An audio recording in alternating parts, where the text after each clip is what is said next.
پرابلم، ټینشن او ورتینکینګ دا ټول د زندګۍ سره تړلې خبرې دي.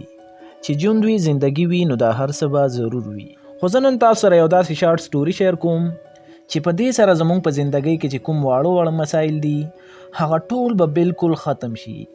سټوري څه داسې ده چې په یو کلاس کې یو استاد خپل سټوډنټانو ته یعنی خپل شاګردانو ته لیکچر ورکوي. هغې سره په لاس کې څه سپین پیجونه یعنی څه سپینې پاڼې وي چې د هر یو پاڼې په میانځ باندې یو تور ډاټ یعنی یو تور ټاکې وي. بیا هغه دغه پیجونه په خپل شاګردانو باندې تقسیم کړي او د هغې نه بعد ته سوال وکړي چې آیا تاسو ته پرې پیج باندې څه ښکاري؟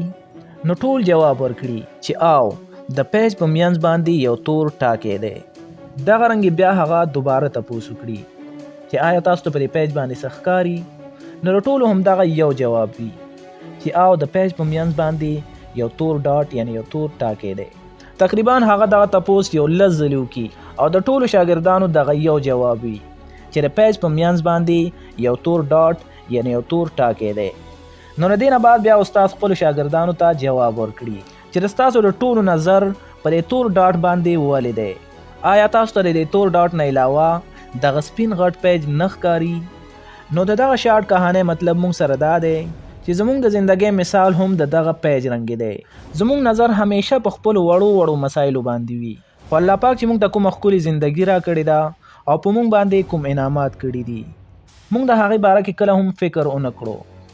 زموږ زندګي ډېره ښکلې او ډېره قیمتي ده. که چېرته موږ د خپلو وړو مسایلو ته سوچ وکړو او په دې کې خپل ځان مصروف کړو نو زموږ دغه مسایل په ځای د دې چې ختم شي هغه به نور هم زیات شي.